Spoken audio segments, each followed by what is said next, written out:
cooler weather. With school starting, kids will be walking home from school, walking to school. Corporal Jerry Neufeld, thank you so much for joining us this morning. Thank You are our go-to guy at the Amarillo Police Department, and we really want to keep these kiddos safe out there. Absolutely. We've got a lot of latchkey kids around the city.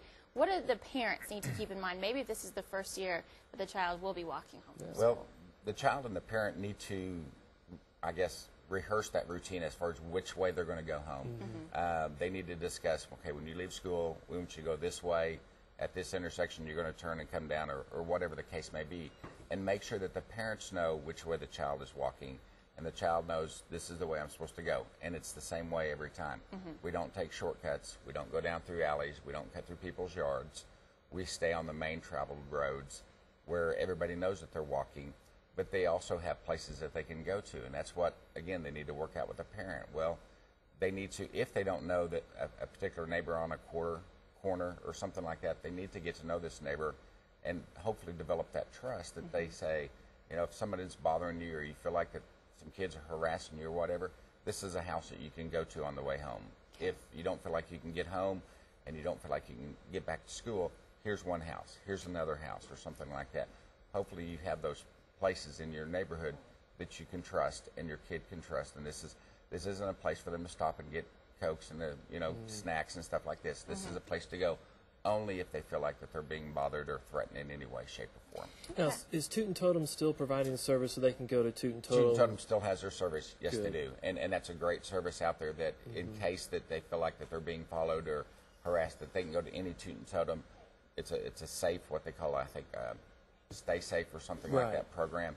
They can stay there until a family member or we get there and find out what's going on. So yes, they definitely can go to a Toot and Totem.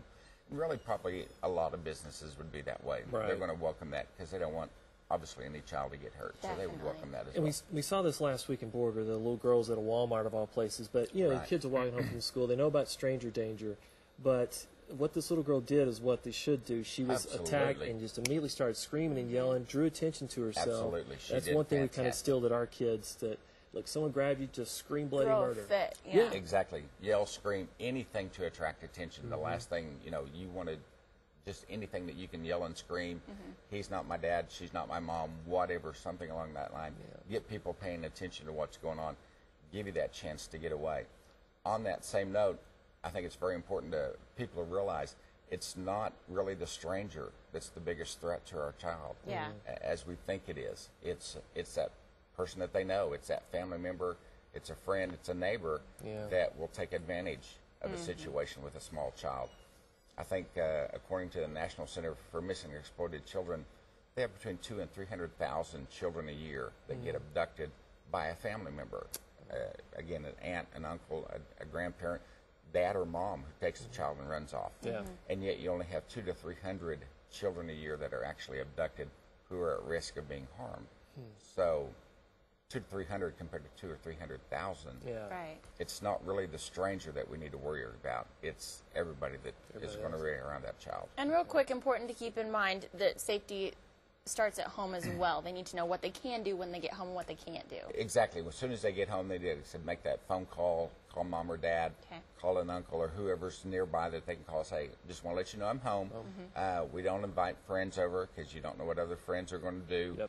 That'd be my role for sure. But the kid knows we don't answer the door, we don't make phone calls, we don't talk to other people. We stay in the house until mom or dad gets home, and then we're allowed to, communicate and get outside or something then.